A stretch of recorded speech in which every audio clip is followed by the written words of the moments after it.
Hey everybody, it's Denise and welcome to block number 11 of our Murray block of the month. I decided to do a really simple, easy, basic block for you guys. There's been a lot of new people checking out the videos and asking questions that are more basic, so I wanted to just step it back a bit and go over some fun, easy, basic stuff. And then I also am going to go into a little bit more detail on some extra things like how to assemble the block together and get you thinking about the next step afterwards. So here's my solid colorway, and here is my blue colorway. This is 9 of the 12 blocks. You can see components of it. 9 of the 12 blocks that I've already sewn into my quilt that I will have instructions ready for you soon. I think that's all I need to tell you now. We are holding class this weekend, Friday night at 6 p.m., Saturday morning at 9 a.m., and I plan to do the same for August, the 28th and 29th of August. We're going to go to that last weekend. So I would love to see your faces in person when I teach the class. It makes it a lot more fun. Again, 6 p.m. Friday night and 9 a.m. Saturday morning, which is a change from our normal. So please let me know if you have questions. I look forward to seeing you guys for block number 12 next month, and then we'll start again in September. So plan for that. Have a great day. Thanks. All right, this isn't bad, right? You're 6 feet apart.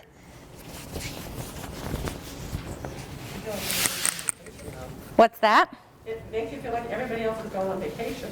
Yeah, just don't sneeze. We have a no sneezing rule right now. That's just societal. Okay, so let's get started. I am going to back up way to the very beginning because I want to make sure that every step of this process is clear. So I'm going to start way back at the beginning to, even if I don't have a kit, I've got a big old piece of fabric here that I want to cut strips out of. I've been asked, how do you even just get started cutting strips? You guys are lucky that in your kit you kind of have it small and a little bit more manageable to do what we need to do for our blocks. But in reality, what you're going to work on is going to be larger than just this little guy here. So I'm going to start with my yardage. I probably have about a yard of fabric here. Generally, I would love to be able to cut this size of a piece of fabric with a cutting mat larger than the one that I'm working with here for class. But since I don't, that I'm gonna make it work with this. If I was home using a larger space than this, I would have my fabric just folded in half, selvage to selvage. What I've done is I've pressed out the crease somewhat, not entirely, but then I'm just gonna hold the fabric up between the selvages between my fingers, and I'm going to exaggerate this for you. Do you see how much pull there is in the fabric? I've exaggerated quite a bit, and I'm just going to kind of shimmy the fabric a little bit at a time, and you're going to see that pull just kind of disappear. Okay, so there's like no pull in the fabric now. Then what I'll do is I'll lay it down on my cutting surface, and I'm going to cut a straight edge. So I have to take one more step here because my cutting surface is smaller than this. I have to fold it again. Okay? I don't want you to fold it again if you don't have to. I only have to because my space is smaller. So I'm going to do the exact same process again, fold it in half and just shimmy it a little bit until that pull just kind of goes away. All right? I'm right-handed, so the majority of my fabric is going to be to the left, and I'm going to cut on the right-hand side. If you're left-handed, the majority of your fabric will be on the right, and you'll cut on the left-hand side, okay? So I'm not at all, from here forward, doing anything with the lines on my cutting surface. It's purely just a cutting surface. And if you are sitting here listening, thinking to yourself, yep, I got you, yep, I know how to do that, yep, I know how to do that, that's awesome, right? That means we've made some progress over the years or something. So the majority of my fabric is to the left. I just want to shave off a little bit from the right-hand side, and maybe you can see that it's a little bit uneven here, and it's probably going to be. It's kind of, that means you've squared it up better, and when it comes on the bolt, we can't really trust that it's straight or even. So what I'm going to do is focus on one of the lines on my ruler, one of these horizontal lines on my ruler and line it up with one of the folded edges. The selvage edge of your fabric, which is like this printed yucky part on the edge, is not good for any usage, okay? For what we need to do, it's not a good piece of material. So I don't use that as a guide or reference or anything, okay? So don't focus on that to line up with. I'm lining up with the fold. So the horizontal line on my ruler is lined up even with one of the folds, and I'm just gonna clean off a little bit of the edge there, okay? That should be easy. Again, the good stuff is underneath the ruler. All right? Any questions there? Awesome. Maybe I'll say that like 20 times tonight because I get to actually get questions now. So now that I've made my clean 0, my original cut, I'm going to rotate my fabric around, and I'm going to start measuring from my 0. Okay, measuring out. My cut that I need of my background fabric is 3 inches. I need 3-inch squares of my background. So I'm going to locate the 3-inch marking on my ruler, not on my cutting mat. So the 3-inch line on my ruler, 3 inches of fabric are going to be underneath the ruler. Okay? And then I'm going to find the horizontal line on the ruler and line it up with the fold. And there's where I'm going to make my cut. Is that good? What you may have seen in the past, I'm going to take a side step for a second. Maybe what you saw in the past, because somebody didn't want you to rotate your fabric around. This is the other edge of my fabric. This is the uncut edge of my fabric. Somebody in the past may have told you to line up your fabric, right? Nice and even on your mat, and line it up on the lines, and then get your ruler over here and line it up with the lines on your mat, and then cut over here. I see a lot of problems with this, and I think your accuracy will be way, way better the other way. The first problem I see is when I go to make this cut, my good fabric is going to shift a little bit. It's not protected by the ruler, and I also am trusting the lines on the mat to be accurate, and they're not. That's kind of factual. So, back to what we're actually doing. Here's the good edge that I trimmed. 3-inch cut. 3 inches of fabric will be underneath my ruler. The horizontal line on my ruler is lined up with the fold, and I will make that cut. Is that going to be a 3-inch strip? Yep. And because I lined up the fold with the straight edge of the ruler means that when I unfold that piece of fabric, it's still going to be straight instead of a V. Okay? That's the goal. So that was rotary cutting 100, not even 101, right?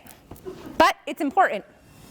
And there's more people now watching the videos because they're just there for everybody. They get emailed to our entire customer base, so everybody's watching them and have those questions. Okay, so now I need 3-inch squares. I need to do the same process again. The good stuff is going to be under the ruler.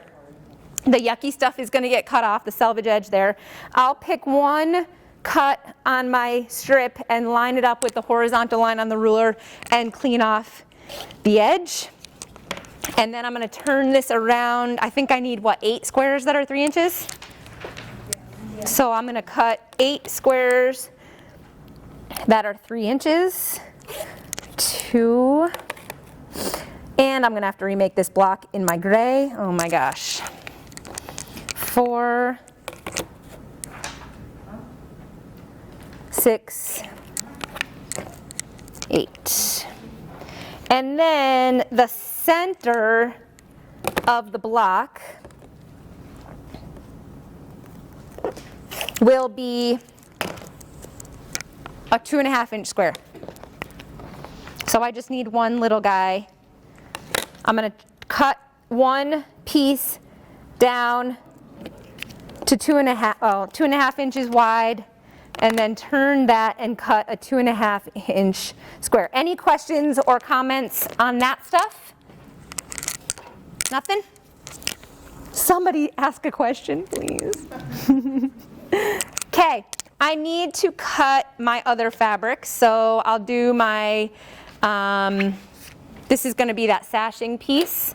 I'm just going to press this clean. So this needs to be 2.5 by 5.5. So I'm going to just cut it down to 2.5 first. It's probably about a 3-inch wide strip to start. This is obviously going to be those rectangles.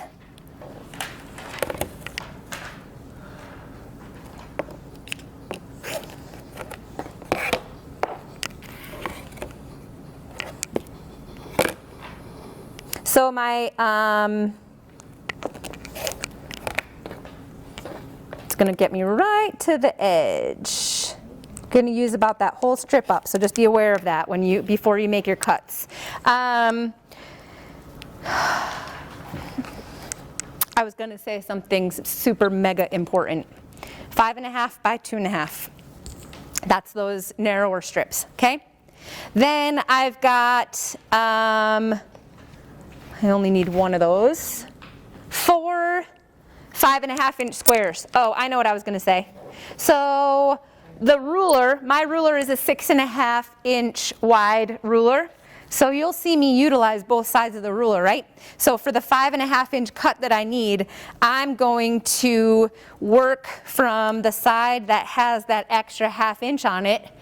And if I know my ruler, this is what goes through my head. If I know my ruler is 6.5 inches wide and I need a 5.5-inch cut, I'm just going to go to 1 inch from the edge. Does that make sense? I did that kind of quick, but I mean, I'm going to have 1 inch hanging off the edge unused because I need 5.5 inches underneath the ruler. Okay? So I've got that extra 1/2 inch on the inside.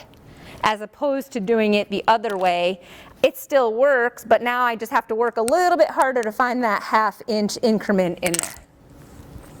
If that doesn't make sense, you can say it now and I can re-explain, or you can come see me after. So I have to clean off my 0 first, same as before. Line up the horizontal line on the folded edge. It's important that you're on the folded edge because that's the one that's going to unfold, and we need that to be square. I'm just going to clean off a little bit from there. Turn this around and get my 5.5-inch cut. Can you imagine how much extra time you'd be taking just lining up your fabric with the lines on your cutting mat right now that I'm not even doing? I got other stuff to do, right? Now I'll just leave it as is because I'm good cutting 2 layers of fabric at once. Cut off my selvage edge, and I need 5.5. I should have been a little bit more careful about how much I cut off of there. I'm going to probably be kicking myself in a second. I'm probably really close. Yep, I'm really close. All right, we'll make it work. Be careful about how much you cut. When I cut off a whole bunch, when I cut my the edges, make sure you don't cut off too much when you clean off the edge, because you need 25.5, 22 inches. All right, so you got your 4 squares. The next thing that we're going to do is take the square. It's going to be super simple, you guys. I've got my 3-inch squares, and somebody mentioned earlier that they sewed the wrong way or cut the wrong way or whatever. So we're going to put our 3-inch squares. I'm not asking you to stand up and tell us. No, we don't need to do all that. You're human, it's fine. So, yeah, I can see you, but you can't see me. So the 3-inch squares are going to go on 2 opposite corners. You don't need to do this at the same time, but my diagonal line is going to go this way. So what I said in my afterthought was outer edge to outer edge. So this is not the outer edge to the outer edge. These are the outer edges. Do you see what I'm saying? So that's why I said that. We're going to go here to here, so we stitch the outer edges. So again, I don't have to have them both on there at the same time. You've been away for a while, so I had to back it up a bit and make this really easy. I'm going to draw the line corner to corner on the 3-inch square. And is this my guideline or is this my sewing line? This is where I'm going to directly sew. And we don't get to trim this. We don't get to trim this later, so we need to kind of be on target. I don't need to actually have the square on my larger square to do my drawing. So I'm just going to do corner to corner. And then I can set it on when I'm ready to stitch it. Not like this, okay? I could see you wanting to do that because look at how nice that is. It's just happy and it goes across. But then you're left with something else, and that's not what we're doing here, okay? Truly easy, truly, truly easy. After I stitch this one time and show you how to make one unit, I'm just going to assemble the whole block for you guys and talk a little bit more about that stuff. So I'm just going to take this to the machine and stitch directly on the line.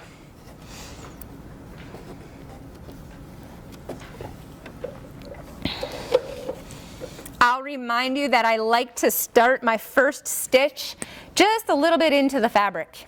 And I know a lot of people ask why they get that like little nest of thread underneath sometimes. To avoid that, just keep your finger over the thread to give a little bit of tension to it. That's all you need to do because there's no tension on the thread when you start. So it wants to go somewhere, it just wants to go down under the machine. That's pretty much the nature of the sewing machine. So I just give a tiny bit of tension to the thread in the back so that it doesn't have anywhere to go.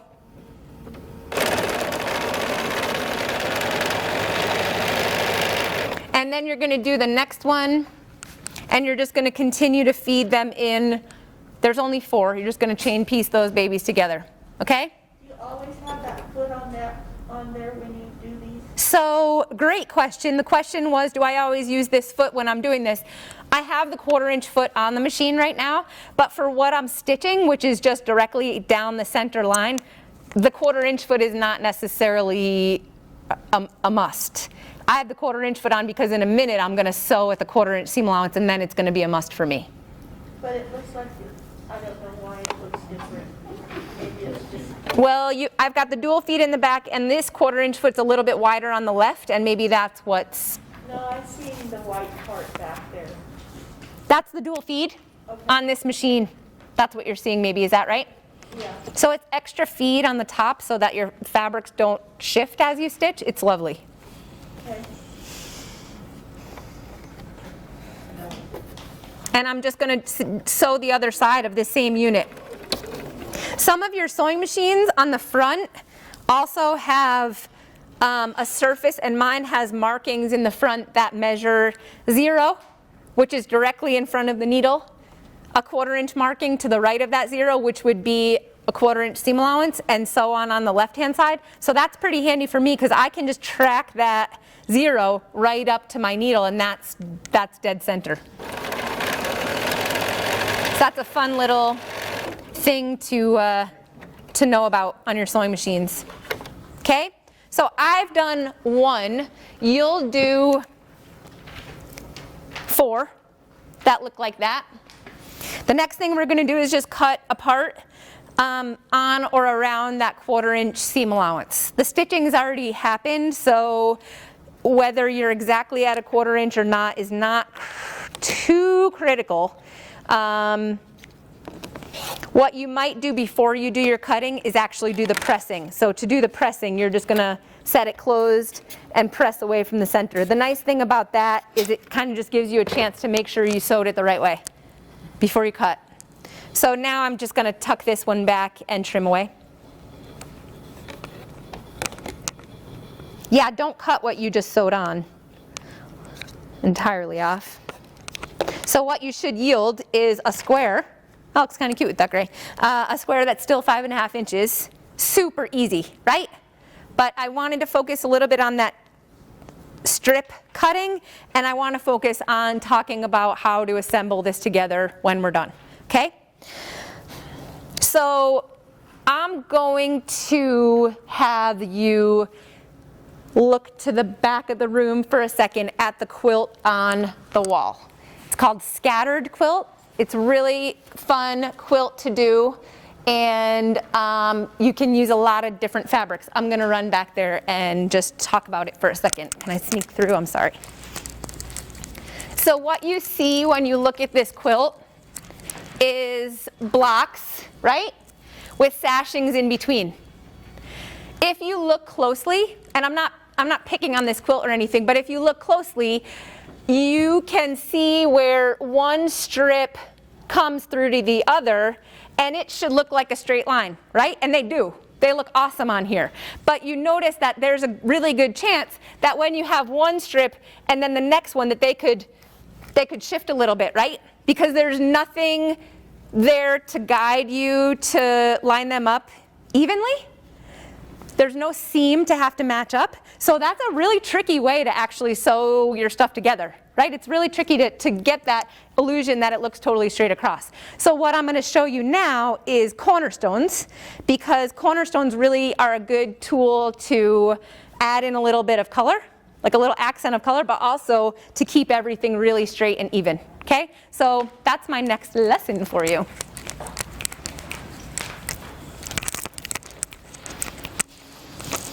So in this really small lesson, right? Just a little small scale of this lesson. So I'm gonna just, you'll understand what I'm doing. I don't even need those now. If I just have my 4 units with the, and to be totally honest with you, when I assemble my blocks, I very rarely lay them all out entirely like this. So you can maybe try going off of just your diagram. That's basically what we're doing. Do you see it? I just haven't sewn the side triangles on. Are you with me? Okay. Top left-hand corner. So this is going to act as a guide for me to sew this row and this row across. If this was just, if one of these guys, like this one here, was just a solid orange strip, it would make it really easy for those other seams to shift and then throw off your eye a little bit. So it's a good tool to use to help keep everything lined up. So I'm just going to refresh with you, or show some of you brand new, how to assemble this together and utilize that cornerstone for a little bit of added color and also just to help everything align. So right sides together, I'm going to take this one, top center with top left hand corner, and I'm going to go to my machine and stitch.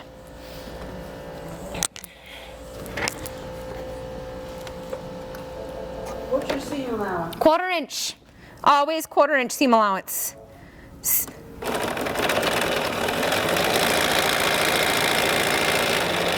And then I'm going to take the next 2, put those right sides together.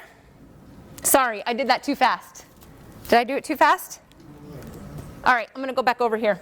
So after I stitched the first one, I'm just going to go back to my design, or back to my diagram. And some of you are thinking, well, I'll just sew that whole top row across, and then I'll make a middle row, and then I'll make a bottom row. You can do that. That's fine, you can do that, but I want to get you comfortable with how to do it a different way that'll be a little more productive and efficient. So the first seam that I stitched was up here. The next seam that I'm going to stitch will be right here. I'm going to take these 2 guys, right sides together, and just continue on and stitch there. Okay? Again, if you're sitting here watching me thinking to yourself, yeah, I know how to do this, you've shown us this 1,000 times. Does anybody feel that way? No? Well, if you do, we've achieved success. That's exactly how I want you to feel right now, is that you know how to do this and you don't need to see it again. And then the last thing that I'll do is bottom left-hand seam, the middle to the left, right sides together, and I'll stitch there. Okay? If this was the scattered quilt that we just looked at in the back, I would be doing, what are there, about 8 or 10 rows. I would be sewing all of that first row, 1 and 2, together for the entire thing. And that would be my assembly. So here I just have 3. There it would be 10 or something. That quilt would take me, once the blocks are assembled, that quilt would probably take me less than an hour to assemble the whole thing, I would think. Quick. Okay, next thing I'll do is go to my ironing station. And it's not about how fast I get it done, but it's just efficient, and it gives me more time to work on the next thing. So I'm going to set all my seams closed. Now on yours, you're going to have, this unit will be pieced, so I prefer to press away from the seams. So that means I'll press this one that way, and then this one's going to go the other way, right? So I want to have the seams lay flat and not press into the seams. And if you are now looking at this kind of thinking about these being your 12-inch blocks that we're actually making in class, you'll use that same concept. Your sashing strips or whatever, you can press right into those. So I'm going to set that to that direction. Now this guy's going to be a little bit tricky, right? So I want to press this way. So what I'm going to do is I'm just going to lift it up and sneak my hand underneath to tuck that seam allowance right in the other way. And then I'm just going to press from the other direction. So the iron's just going to push right into that. I never have to go to the back and fix that. That's a lot of work if this is as big as that quilt is, right? That's pretty quick and easy, right? Okay, so now I'm going to put it back where it actually belongs, which is here. And I will take this one and sew it right to this unit. Pop quiz, should I snip those apart before I start? No. Heck no, I don't want to snip those apart before I start. You can do one of a few different things. You can take all of these and put them right sides together now because you haven't snipped them apart, and then you can pick the whole thing up together. You could put pins in there to hold them, or you can do what I usually do, which is keep them in a pile over here and a pile over there and just figure it, no. I would leave it where it is and just pick this up. Go to my machine, take my first one, and if you can manage to take this square, which is just a solid plain square that doesn't have anything going on in it, that should be pretty easy. This is a good way to start. Take this over to the machine, just the way you had it laying on your design area, right sides together, and stitch. Right? That's all there is to it.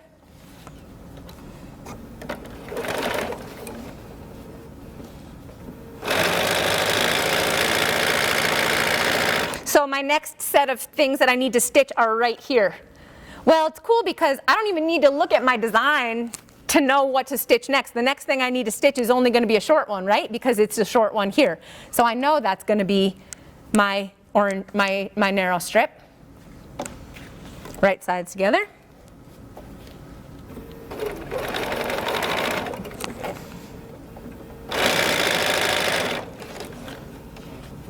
And then the last one, ooh, this is going to be tricky. Can you see it? I'm just going to lift it up. I want to stitch here, right?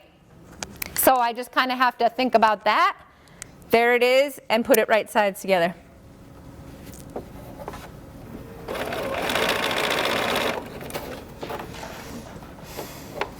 This should all measure the same size. This piece should be the same size.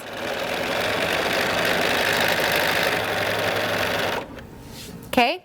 If my quilt had 10 rows of blocks, then I would continue to stitch till all 10 rows of blocks were sewn. Mine happens to be 3. I will go back to my iron, set the seams closed, and follow the same thing that I did before. This one is now going to press out. It's easy. The other guys are going to tuck under. So just kind of sneak it under there so it points the other direction. And I'm not worried about what's happening over here. I already pressed that. I just need this little bit of a seam right there. That's it. And same with this one.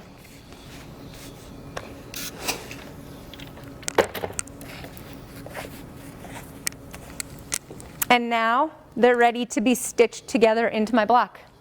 So seam allowances are pressed here, and this one seam allowances are pressed out. So when I go to take these right sides together, they should nestle right together.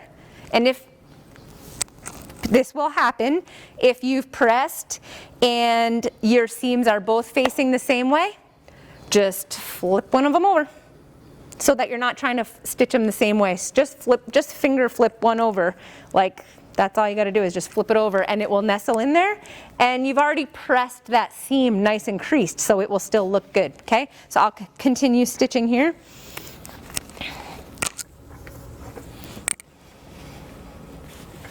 So I like to have the bigger fabric on the bottom. Can I go back over here for a second? I like the bigger fabric on the bottom. So when I put this, I'm not snipping these apart now. When I put this right sides together here to stitch, this feels uncomfortable for me. Although this is bigger than this, I'm stitching this one and it's actually smaller. So I'm gonna take this and flip it over so that my bigger fabric is on the bottom. This is connected to it, but I'm not really thinking about that. I don't really feel that right now. So it's really this that I'm dealing with, and the bigger one is on the bottom. It's just easier for me to handle that way.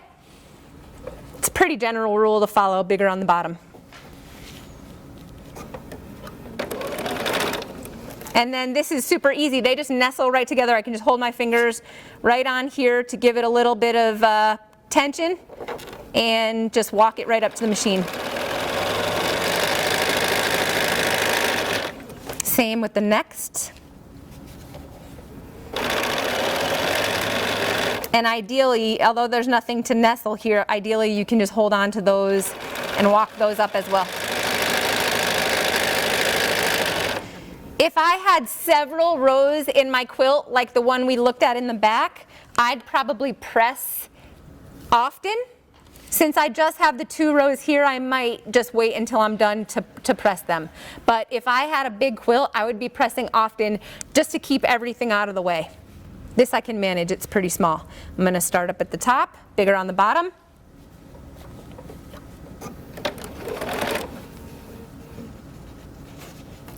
This was my miscut, so look away, look away.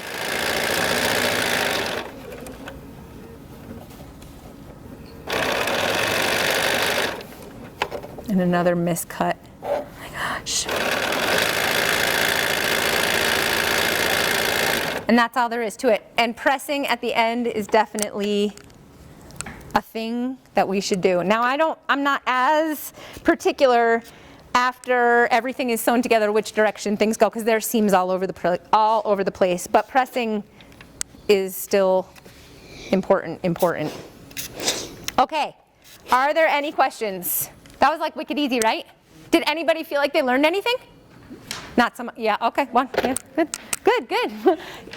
Any questions? No? We're good? It was a good review, right? We had to get back and acclimated to seeing each other. I'm like about to hyperventilate, can't barely breathe in here. If you do generally come in the mornings, because we've adjusted our hours slightly, we're doing the morning class at 9 a.m.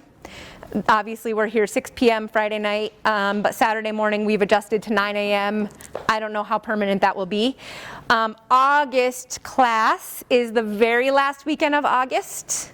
Okay, some other stuff going on, so I had to bump that to August. And then we'll start a brand new quilt in September. All right? Thank you guys so much for being here. Like nervous nobody was going to show up. Thanks. It was so good to see you guys.